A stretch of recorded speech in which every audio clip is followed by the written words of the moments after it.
ಕರುನಾಡ ಕಿರಣ, ನಾಡು ನುಡಿ ಸುದ್ದಿ ಸ್ವಾರಸ್ಯ.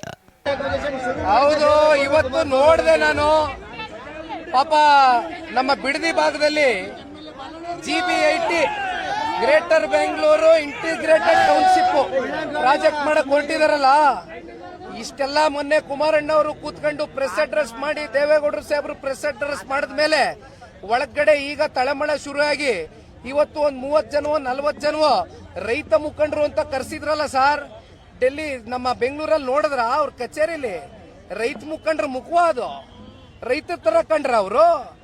ಯಾವ ರಿಯಲ್ ಎಸ್ಟೇಟ್ ದಂಧೆಕೋರರು ದಲ್ಲಾಳಿಗಳನ್ನ ಯಾವನಾದ್ರೂ ಹೋಗ್ಲಿ ಹಸಿರು ಶಾಲ್ ಧರಿಸಿದ್ರೇನ್ರಿ? ರೈತರ ತರ ಇದ್ರೇನ್ರಿ ಅವರು? ಕಾಂಗ್ರೆಸ್ನ ಮುಖಂಡರನ್ನೇ ಕೂರಿಸ್ಕೊಂಡು ಯಾವ ದಲ್ಲಾಳಿಗಳು, ಕಮಿಷನ್ ಏಜೆಂಟ್ಗಳು, ರಿಯಲ್ ಎಸ್ಟೇಟ್ ಬ್ರೋಕರ್ಗಳನ್ನ ಕರೆದು ಕಾಟಾಚಾರಕ್ಕೆ ಅವ್ರ ಅಭಿಪ್ರಾಯ ಸಂಗ್ರಹಣೆ ಮಾಡ್ತೀವಿ ಅಂತ ಸಭೆ ಕರೆದು ಏನ್ ಮಾಡಕ್ ಹೊರಟಿದ್ದಾರೆ ಶಿವಕುಮಾರ್ ಅವರು? 80% ಜನ ರೈತರು ಒಪ್ಕೊಬಿಟ್ಟವ್ರಂತೆ ಲ್ಯಾಂಡ್ ಅಕ್ವಿಸಿಷನ್ಗೆ. ಏನ್ ಬಂದಿದ್ಯೇನಪ್ಪ ಸಾಹೇಬ? ಮೈಕೈ ಒದರ್ಕೊಂಡು ಕೆಳಗಡೆ ಇಳಿದ್ಬಾ. ಸಣ್ಣ ರೈತರ ಕತೆ ಏನಾಗಿದೆ?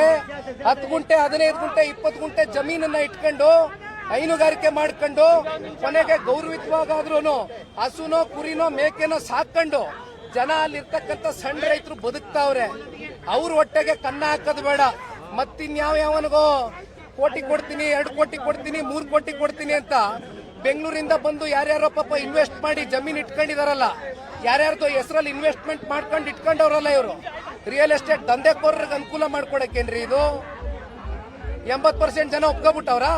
ಇವರೇ ಕೂತ್ಕೊ ತೀರ್ಮಾನ ಮಾಡ್ಬಿಟ್ರ? ಹೋಗಿ ಏನಾದ್ರೂ ನೀವು ಪರಿಶೀಲನೆ ಮಾಡಿದೀರಾ? ಅಧಿಕಾರಿಗಳೇನಾದ್ರೂ ಹೋಗಿ ಹಳ್ಳಿಗಳಲ್ಲಿ ಏನಾದ್ರೂ ಸಭೆಗಳು ಕಂಡಕ್ಟ್ ಮಾಡಿದಾರ? ರೈತರನ್ನ ಭೇಟಿ ಮಾಡಿದೀರಾ? ನಿಜವಾದ ರೈತರನ್ನ?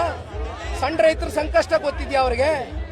ಈ ದುರಾಂಕಾರದ ಮಾತು, ದರ್ಪದ ಮಾತುಗಳು ಬಹಳ ದಿನ ನಡೆಯೋದಿಲ್ಲ. ಮಿಸ್ಟರ್ DK ಶಿವಕುಮಾರ್ ಸಾಹೇಬ ಅರ್ಥ ಮಾಡ್ಕೊಳ್ಬೇಕು. ನನ್ನ ಸ್ಟೇಟಸ್ ಬಗ್ಗೆ ಪ್ರಶ್ನೆ ಮಾಡ್ತಕ್ಕಂಥದ್ದು ಬೇಡ. ಅಧಿಕಾರ ಯಾವನಿಗೂ ಶಾಶ್ವತ ಅಲ್ಲ. 28ಕ್ಕೆ ಮಾಜಿ ಆಗ್ತಾರೆ ಮಿಸ್ಟರ್ DK ಶಿವಕುಮಾರ್, ತಲೆಯಲ್ಲಿ ಅರಿವಿರ್ಲಿ.